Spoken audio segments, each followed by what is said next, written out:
This is a video response on the topic of deciding on the party's skills prior to play. And the question revolved around, is this metagaming, is this bad, wrong, fun, and that sort of thing. As with a lot of questions of this type, the answer tends to come down to what the group's purpose is.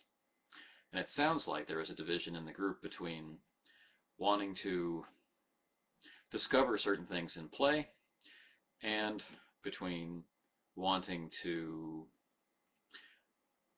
solve problems.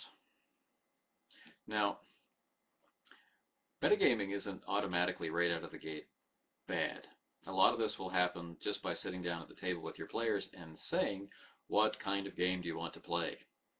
You know, do you want to do a science fiction game or whatnot? And then when you answer that question, yeah, we'd like to do a science fiction game. What kind of science fiction game? What kind of characters do you want to play?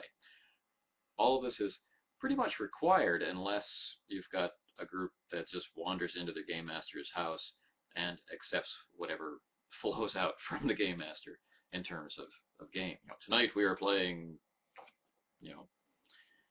whatever. And so this question is going to resonate with some people and not with others.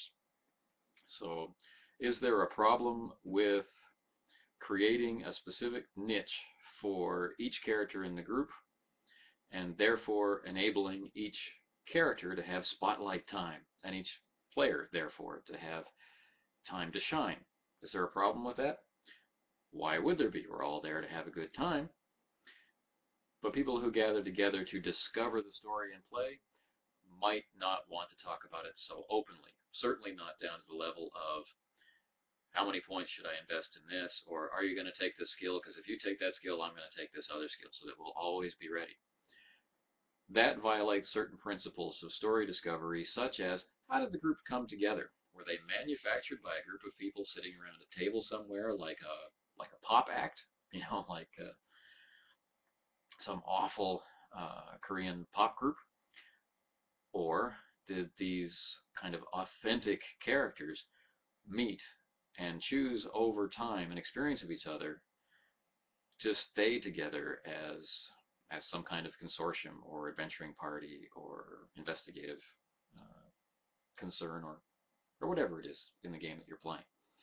So the authenticity of the experience may be challenged by sitting down and treating the characters from the point of view of design rather than treating the characters as people.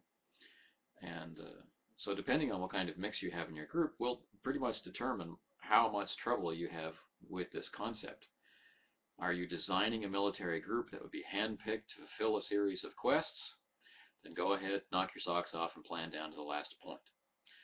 If you're playing through a more narrative style where these people came together because of the vagaries of fate, design your own character and be happy with it. If stats are duplicated and one other character in your group is better at doing your main thing than you are, then role play through that.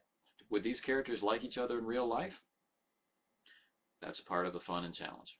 I hope this in some way adds something to the discussion. I don't mean to be contrarian, but that's how I see this.